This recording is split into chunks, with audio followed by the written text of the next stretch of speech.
Hello and welcome to this EASI beginners class. In this video, we'll focus entirely on our typology, our development tool called EASI. This is a beginners class, so we'll mainly support and go back to the basics of EASI. Here's the agenda.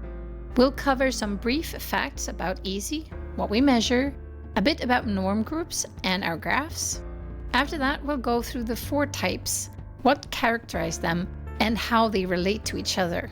Then we'll discuss strengths and pitfalls for each personality type. And lastly, we'll talk about reports and the test interviews, if you're interested to diving deeper. But let's start with our facts and research. EASI is known as a normative development tool.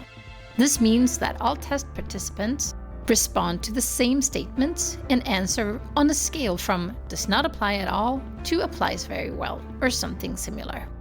It's also known as a type test or typology, which means the result focus on categorizing or typifying individuals, making it well suited for development purposes. These tests are a bit simpler than recruitment tests, and we describe with broader strokes. This contrasts widely with our recruitment tests OPTO and MPA, which are so-called trait tests, known for being much more specific and detailed. In our type test, we aim to highlight that we are quite similar to each other. We also avoid getting too detailed, as this can make group exercises more complex, especially when working together at a group level.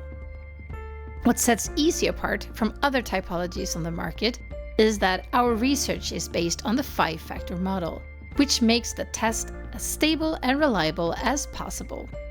A typical typology usually consists of 4 types, the classic 4-quadrant model, which is also our basis. Another unique aspect about EASI is that it provides 2 perspectives in the results, provided that you've taken the full-scale test. If so, the test participant first answers 64 questions about how they behave at work. Then they answer an additional set of 64 questions, but this time in the terms of how they would like to behave, the behaviors that would motivate them. This approach provides us with 2 graphs, one for behavior and one for motivation. These can be overlaid in an analysis and a report, which offers an interesting perspective when discussing development. To go into more detail, EASI is currently available in many languages, which is, of course, essential for personality testing. It's crucial for the individual taking the test to select the right language, so they fully understand the responses. The test participant decides which language to complete the test in. We also need one more reference point to compare the participants' results, known as the norm group. For EASI, we offer several options, and we recommend using the norm group that best represent the country where the individual or group works.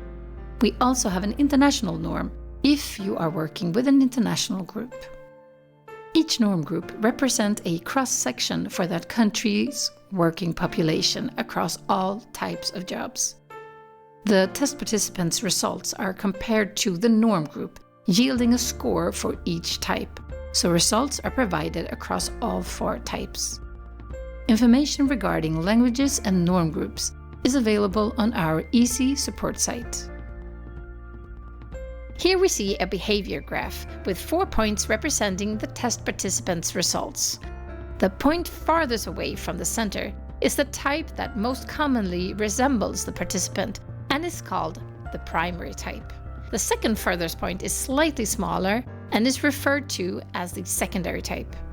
The remaining points are even smaller. This graph is known as the behavior graph, while the motivation graph works similarly but uses dashed lines instead of solid ones.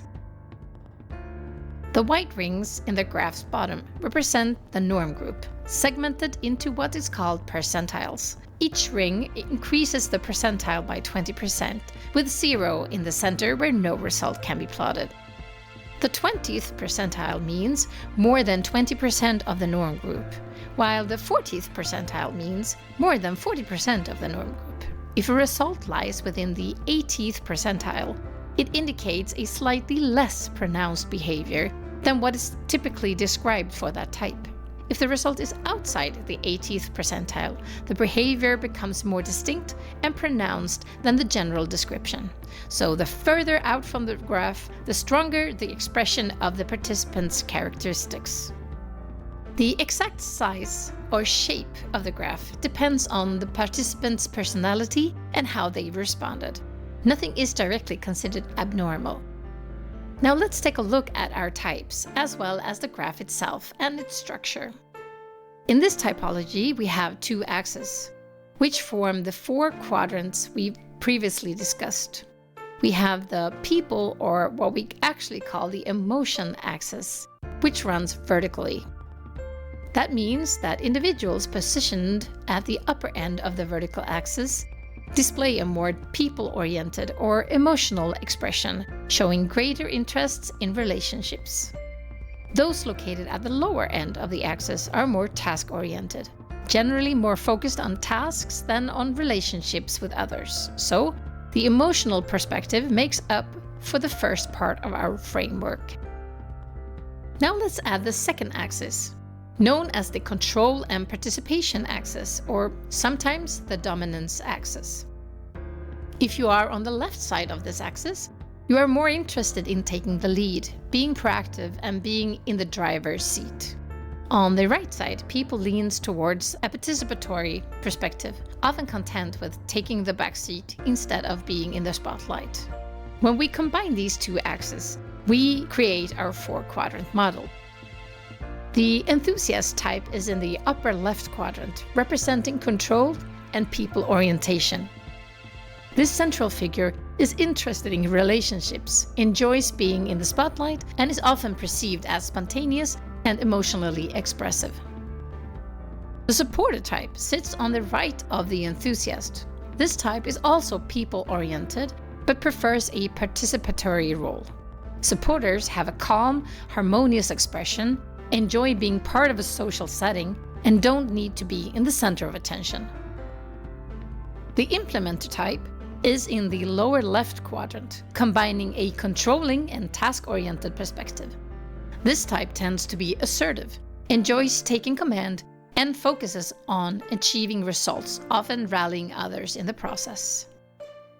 And then we have the analyst type in the lower right quadrant, oriented towards tasks and participation. This type is more likely to take the back seat, but is highly focused on ensuring tasks are done correctly. Analysts often contribute ideas to how tasks should be accomplished, showing a strong focus on accuracy without seeking much attention. Here we have our four personality types, and they will be with a set of descriptive words that clearly illustrate their characteristics. The enthusiast displays more emotionally charged expressions such as exuberant, emotional, outgoing, influential, experimental, and spontaneous. The supporter is more sensitive and empathetic, with an emphasis on internal feelings, described by words like sensitive, empathetic, welcoming, harmony-seeking, patient, and cohesion-seeking. The analyst is a more thoughtful, task-oriented type, which is reflected in descriptors like deliberate, systematic, conscientious, rational, critical, and formal. As you can see, if the supporter is patient, the analyst is dutiful. The supporter shows patience towards other people, while analyst is patient with tasks and responsibilities. Finally, we've come to the implementer, a controlling, result-oriented type, best described by words like controlling, result-oriented, effective in decision-making, pragmatic, direct, and impatient. These four types each have their strengths and pitfalls and share similarities with adjacent personality types in the model. This means that the enthusiast has the most in common with the supporter and the implementer, as they share positions on the same axis. Likewise, the analyst shares the most with the supporter and the implementer, and so on. By extension, Each type has the least in common with its diametrically opposite type, meaning the implementer and the supporter have the least in common, and the same goes in the other direction. This contrast can sometimes lead to friction in collaboration, so it's important for these types to understand each other's strengths to work effectively together. Let's first examine some gap analysis and interpret what we see. Here we have various profile types in front of us. The solid line in the result graphs represent the person's current behavior, how they present themselves in their role, while the dashed line shows the behavior they would ideally like to display. In the first gap analysis on the left-hand side, we see a person who primarily is an implementer with a secondary profile as an analyst on the behavioral side. This indicates a strong task orientation in their work with minimal focus on people-oriented aspects. This alignment suggests that the person needs to adapt to focus more on task-oriented responsibilities in their role. However, look at their motivation. They're primarily an enthusiast, secondarily a supporter. This setup could provide a meaningful basis for a developmental dialogue. How does the person feel about their current work? Could any changes be made to tasks to allow them to engage more with their motivational drivers, which are on the opposite side of the spectrum? Although the graphs aren't completely misaligned, the dots aren't too far apart. There are still some aspects here where adjustments could enhance the job satisfaction on the test person. In the middle example, the profiles align closely. Here we see a person who is primarily an enthusiast and secondarily an implementer, in both their behavior and motivation graphs. The remaining points are similarly positioned, indicating that this person is likely a well-defined enthusiast, especially given how far out this point is on the graph. We can also infer that they are likely content in their role. For deeper analysis, though, it would be beneficial to review the gap analysis report. Finally, in the last example, the graph is also quite similar in size, but we see a difference in the secondary types between behavior and motivation. The person demonstrates more analyst behavior at work than they are intrinsically motivated by, and would prefer to focus more on people and relationships. This approach allows us to work on an individual level with our analyses and graphs. Naturally, development involves an ongoing dialogue with the individual and their manager about potential growth opportunities. Here we offer a glimpse into how one might approach individual coaching.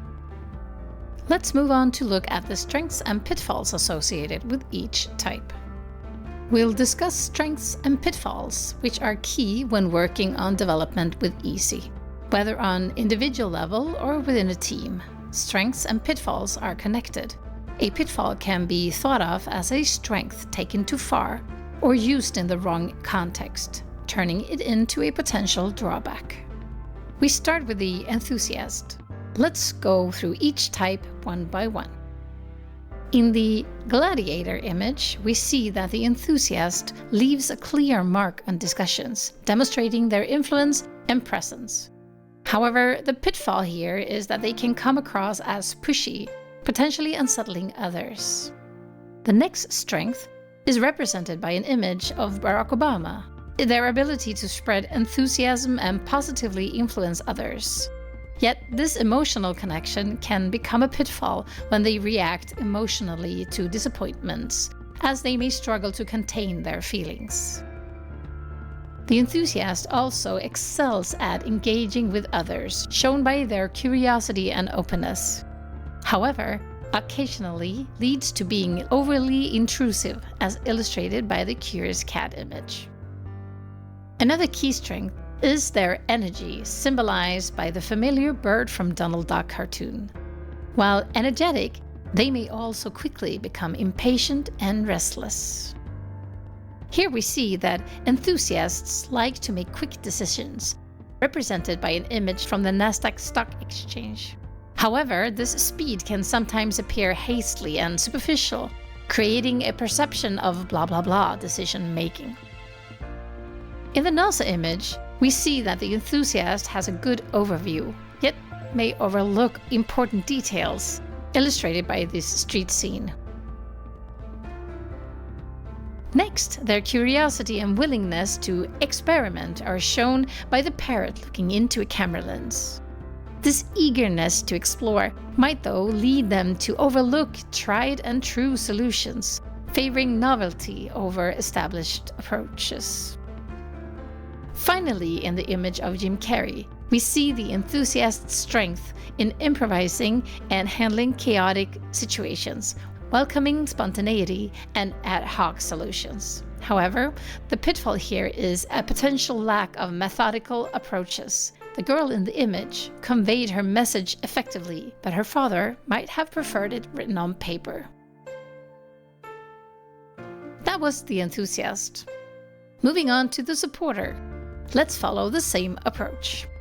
The first strength of the supporter is their friendliness and charm, represented by Mickey Mouse. However, the downside is that they can sometimes fade into the background, becoming a bit anonymous. Next, we have dolphins, symbolizing the supporters' supportive nature and willingness to sacrifice themselves for others. This selflessness, however, may lead them to neglect their own needs and become overextended. Another strength is their ability to absorb everyone's opinion, like a sponge, which can foster inclusivity. But this can delay decision-making as they strive to consider all perspectives. The supporter is highly sensitive, like a smoke detector, which can be beneficial in detecting shifts in mood. Yet, this can also make them inefficient, as they are easily influenced by the surrounding atmosphere. They are patient and contribute a calming presence, but this focus of the process over the goal can sometimes cause objects to lose momentum. Supporters make others feel heard, yet in their desire to maintain harmony, they may find it difficult to deliver unpleasant information. They might hold back instead of addressing uncomfortable truths. Finally, supporters have a trusting nature, and the pitfall will be symbolized by Piglet, because that can sometimes lead them to be overly naive about others' good intentions. Now we come to the analyst. The analyst excels in ensuring quality, but the pitfall is that this can slow down processes. They bring structure and methodology, yet this means they may struggle in chaotic situations like this Black Friday sale scene here. They are rational and thoughtful, but this can also lead to being indecisive and hesitant. Analysts seek logical solutions to problems, which can make it challenging for them to handle situations involving strong emotions in others. They might be inclined to bury the head in the sand, as in such cases. Furthermore, they are skilled at evaluating and reality testing ideas. But this strength can also hinder the development of new ideas, as they may lean toward familiar proven solutions over new ones.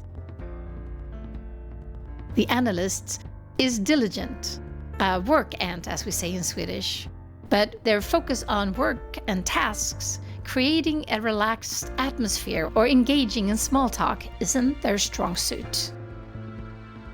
Finally, they are skilled at using well-documented methods, like this warm method called the wedge, though this could lead them to rely heavily on and get stuck in the past, on what they know works. Now we've come to the last type, the implementer, and here's what we see.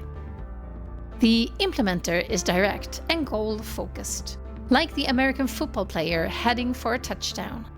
The drawback, however, is that they may appear overly focused and thus seem distant or even cynical.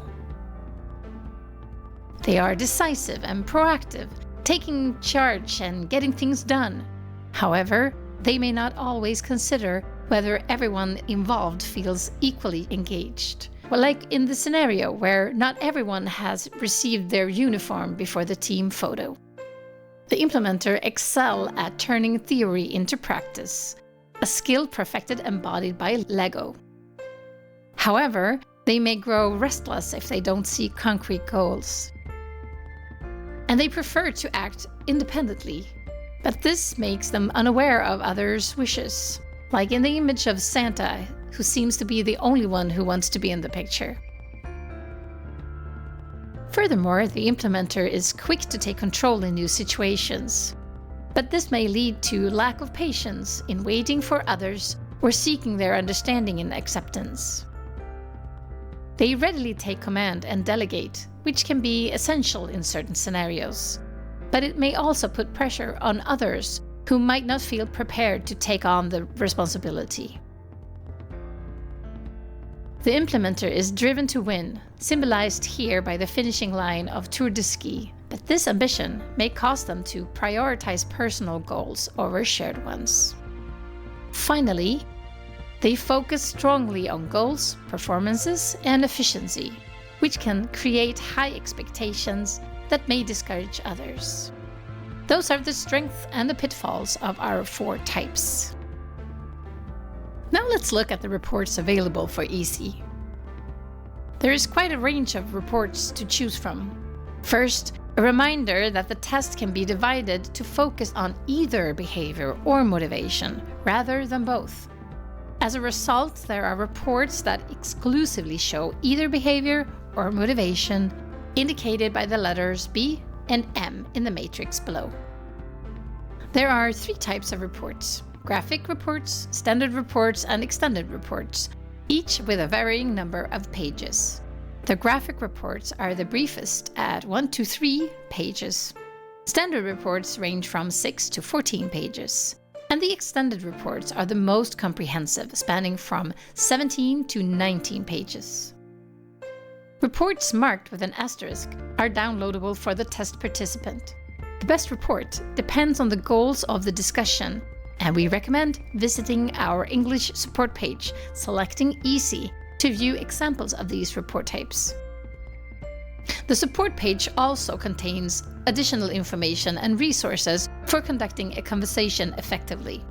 Some key points we recommend considering include using a chosen report as a conversation guide, together with the checklist available on the support page. The checklist assists with covering EASI, facts, and GDPR guidelines. Also, remember to build a positive relationship with the test participant to remain open to their reactions. Several of our reports include development catalogs, which are excellent conversational aids. However, they require preparation time, so take some time before the meeting to go over them. That includes this EASI Beginners class. A reminder about our English support page. The link is available here. The page contains all the resources you might need for your conversations. For those interested in using EASI with groups and teams, the support page also offers resources along with a toolkit, which includes our exercises.